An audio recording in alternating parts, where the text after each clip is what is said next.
Paano kung nakapag-verify ka na noon ng kontrata ngunit hindi mo ito nagamit sa pagkuha ng UEC dahil hindi natuloy ang uwi mo noon at naabutan ito ng expiration? Ang tanong ng karamihan, ngayong uuwi na ulit at tuloy na, kailangan pa daw ba magpa-verify ng panibagong kontrata?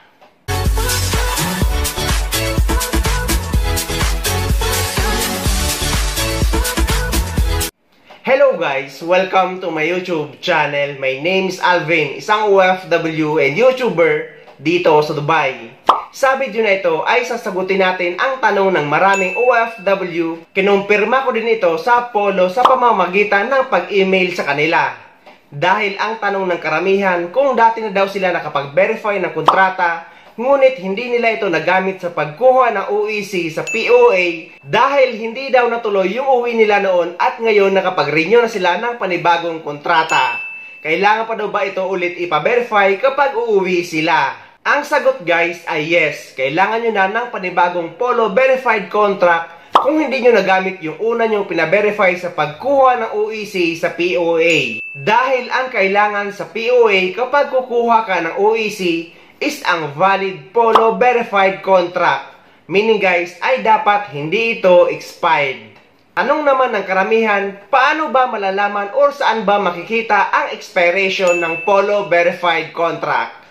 Guys, ang expiration ng Polo Verified Contract is yung expiration or yung validity ng kontrata na pina-verify nyo.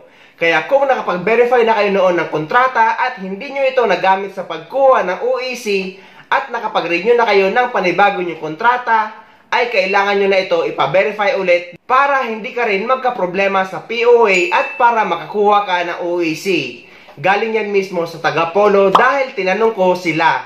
At yung mga OFW na kailangan magpa-verify ng kontrata is yung mga dating naka-visit visa at naging employment visa. Yung mga nag-change employer at mga nag-change country or change job site. At yung mga OFW na may mga any employment changes. For example, nag-change position o kaya naman yung nag-change company name pero pareho pa rin ang employer. Ngunit guys, kung pumasok naman kayo sa ibang bansa as documented OFW na may dala na kayong UEC o kaya naman nakapag-verify na kayo noon sa Polo at nakakuha na kayo ng UEC or nagamit nyo yung Polo Verified Contract nyo sa pagkuha ng UEC sa POA, ay hindi nyo na ngayon kailangan magpa-verify pa ulit ng panibagong kontrata dahil pwede na kayong mag-acquire ng UEC exemption sa website ng POPSBAM. But take note guys, lagi kong pinapaalala sa mga exempted na sa UEC ay lagi nyong dadalhin ang latest printed contract nyo kapag magbabakasyon kayo sa Pilipinas just in case man hanapin ito sa immigration. Taga-Polo mismo ang nagsabi niyan. So ayun guys, sana may nakuha kayong idea at sana nakatulong ang maikling video na ito sa inyo. At sa mga hindi pa dyan nakasubscribe sa channel ko, please don't forget to subscribe my YouTube channel and please click the notification bell para lagi kayong updated sa mga upcoming videos na gagawin ko tungkol sa mga updates sa ating mga OFW. Mula dito sa Dubai, maraming salamat. See you next time!